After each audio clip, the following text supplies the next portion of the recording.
under the sub-theme ecosystem-based approach for self-reliance.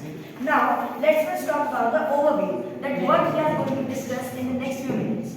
So, we are going to discuss about focal theme, work plan and methodology, sub-theme, water pollution, solution, phytol mediation, and the aquatic flora and their efficiency to clean the water, survey report of my area, my future plan and its future benefits, and last but not least, we are going to talk about the conclusion. Now, a question might arise to mind that what is environment and why do we need to understand it? So, the ecosystem is the relation between the living organism and their surroundings and the relation between the living organism itself. We need to understand our ecosystem, because if we will underestimate our ecosystem, then we will have to suffer in the form of natural calamities like earthquakes, avalanches, and many more natural disasters.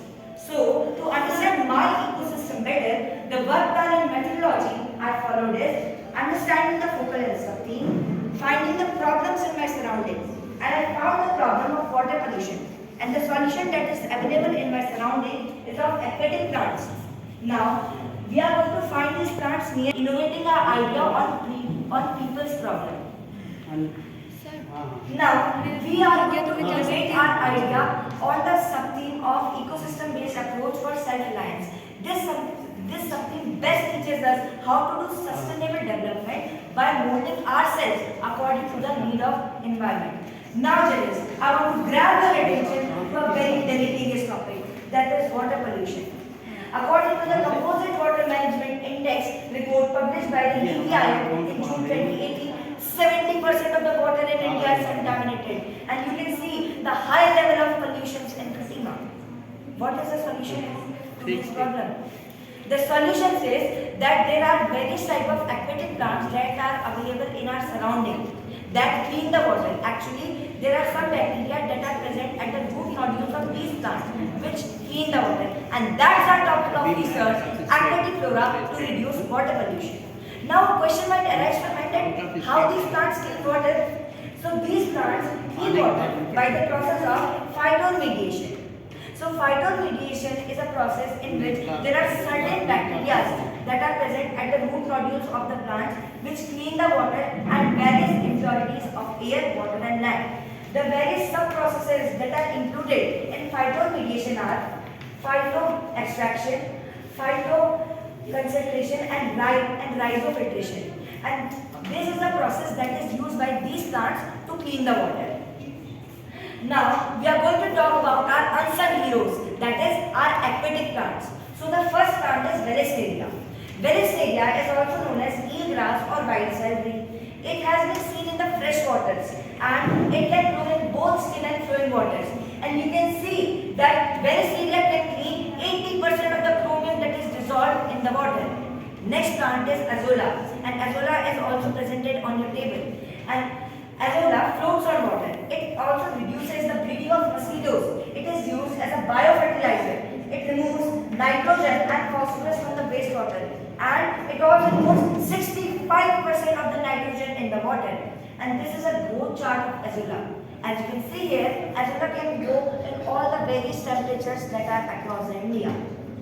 Now, we are going to talk about next plant, that is reed plant. So, reed plant is a type of plant which is used to purify the grey water or the soapy water that is found after the domestic uses. Actually, there are certain bacteria that are living at the root nodules. So, this plant provides oxygen to these bacteria, and these bacteria clean the water. Now, next type of plant is duckweed. So, duckweed reduces the several types of pathogens. It cleans pollutants like phosphorus and nitrogen. It cleans 90% of the phosphorus and 80% of the nitrogen which is dissolved as a pollutant in the water. It holds the pollutant and stops them from contaminating the water. Next plant is Heterophylla leaf. So, Heterophylla leaf is used to remove the ammonium gas that is dissolved in the water. And the most important fact about the Heterophylla leaf is that it can be grown in various amphibious conditions. Next plant is grass-type shoreline plants. So grass-type shoreline plants are present at the shores. They eliminate the risk of eutrophication. They also remove harmful bacteria like E. coli and Salmonella parasites. These also remove more than 50% of the dissolved in the water. Now, we are going to talk about an interesting fact. That is, we all know about the Ganga river, right? So, Ganga river is considered to be a very sacred and pure river according to the Hindu mythology. But not only the Hindu mythology, the modern science also support this fact. Do you know the reason why? The reason is there are some bacteria species which are called the green ninja bacteria are present at the water of Ganga river. These green ninja bacteria purify the water and preserve the water of Ganga river.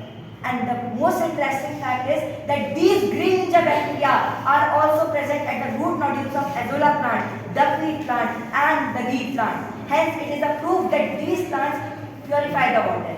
Now, we are going to talk about the survey report that I have conducted in my area of Katima. And I found that people are also frustrated with the problem of water pollution. These flora are not alien to Katima.